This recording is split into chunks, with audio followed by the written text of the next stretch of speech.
On Asia Down Under today, winning at the game of life. Bollywood goes Kiwi. And a cricket player defies the odds.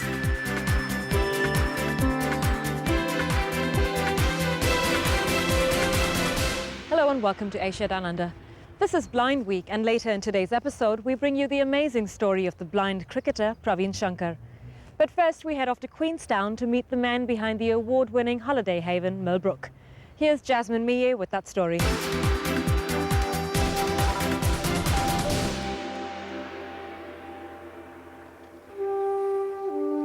Nestled in the picturesque mountainous crown of the central South Island, this is a golf course, resort and country club with big aspirations.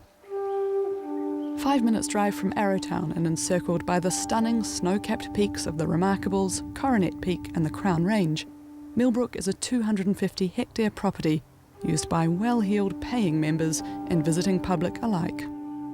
They come in their hundreds year-round to play golf, use the resort's facilities, eat like kings or simply walk and cycle through the grounds. For the owners, the concept is a combination of quintessential New Zealand natural beauty and an international standard of service. It's the kind of place you'd find in Switzerland or the United States, harder if not impossible to find down under. Once the site of the area's biggest flour mill and for many years a sheep farm, Millbrook is an intriguing example of foreign Asian ownership and investment in prime New Zealand real estate spanning 20 years. Millbrook should become the place where the good people will come and meet other good people and they will spend a happy time together. This vision has not been changed at all. Then this is perhaps the happiest place, I think, one of the happiest places. And there are many other good places around the world, but this is one of those places, I think, and I like it. Heiichi Ishii is a self-made multi-millionaire, born before the outbreak of World War II in Hokkaido and raised in Tokyo, Japan. He's the president and chief executive of a large private company in Japan with 400 employees and dozens of subsidiaries, all servicing the creative graphic arts. It's an empire valued at well over $250 million.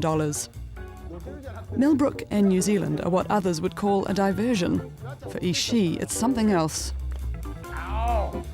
People think that business persons or business people are looking at profit.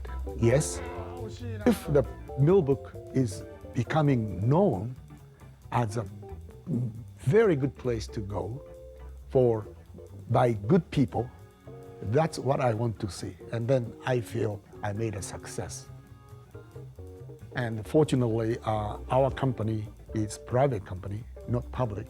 So we don't have noisy shareholders who are looking only at profit. That's lucky, as Millbrook has run at a loss since its inception in 1987, only this year covering its operating costs and looking on track to return a profit in the near future. Ishii has all the trappings of Japanese commercial success, the kind we became accustomed to seeing in the 1990s when Japan's economy was leading the world. But Ishii's story is one that defies any such preconceived ideas. So my father and my mother unfortunately didn't go along well. And so when I was born, my mother decided to get divorced. But the problem was, at that time, according to the civil law in Japan, women could not initiate divorce. So when my mother said, I want to get a divorce, no, you cannot do that. Then she said, I don't care what the law says.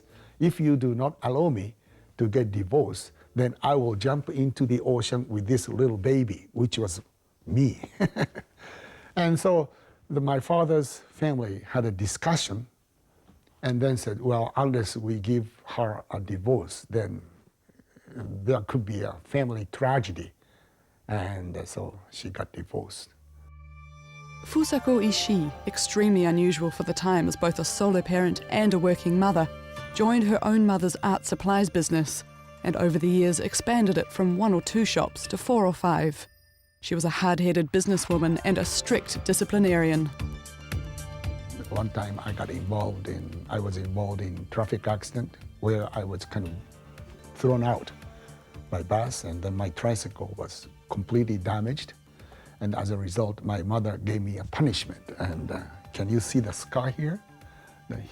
It's an oriental punishment way to put a little fire on and burn my skin. I never do it, my son.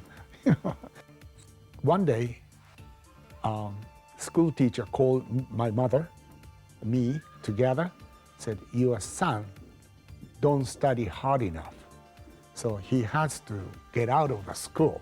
It was a good, well-known school.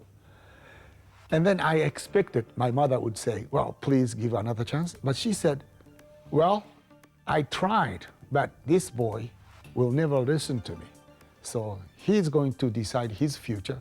Well, let him go out of the school. Then all of a sudden, no, teacher, mother, please give me another chance. I will study hard.